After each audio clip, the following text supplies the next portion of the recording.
एक वृत्त बनाएं और उसकी त्रिज्या, व्यास, केंद्र और परिधि को चिन्हित करें। चलिए पहले हम एक वृत्त बना लेते हैं। तो ये बन गया हमारा वृत्त यानी सर्कल। अब मैं इसका केंद्र यानी सेंटर बना देता हूं। इसे सी से चिन्हित कर देते हैं। इस वृत्त का केंद्र बिंदु सी है। हम एक तीर द्वारा इस केंद्र को चिन्हित कर देते हैं। So this is the center of the circle. वास्तव में किसी भी वृत्त के केंद्र से उसकी परिधि पर स्थित सभी बिंदुओं की दूरी बराबर होती है और उस समान दूरी को हम त्रिज्या यानी रेडियस कहते हैं। हम यहां एक त्रिज्या बना लेते हैं। ये बन गई हमारी त्रिज्या। इसकी दूरी को त्रिज्या कहते हैं। यहां लिख भी देते हैं रेडियस।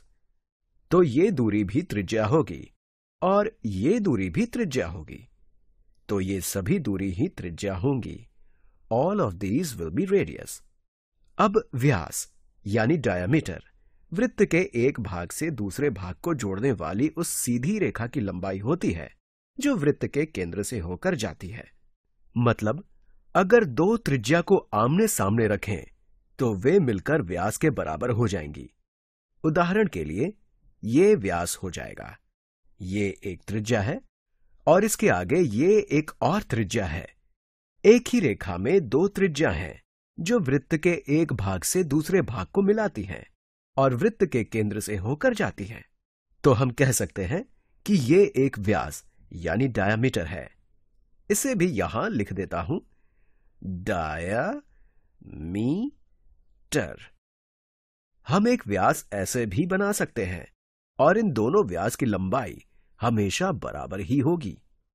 और अब आखिर में वृत्त की परिधि यानी सर्कमफेरेंस।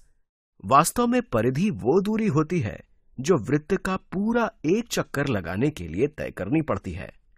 या हम इस प्रकार भी कह सकते हैं कि अगर हम एक रस्सी लेकर उसे वृत्त के आसपास लगाते हैं तो उस रस्सी की लंबाई क्या होगी। इसे चिन्हित करने के लिए मैं इस वृत्त को नीले रंग से हाईलाइट कर लेता हूं। तो अब हम कह सकते हैं कि ये नीली रेखा ही वृत्त की परिधि है। इसे भी लिख ही लेते हैं सर्कमफेरेंस। तो ये वीडियो समाप्त हुआ।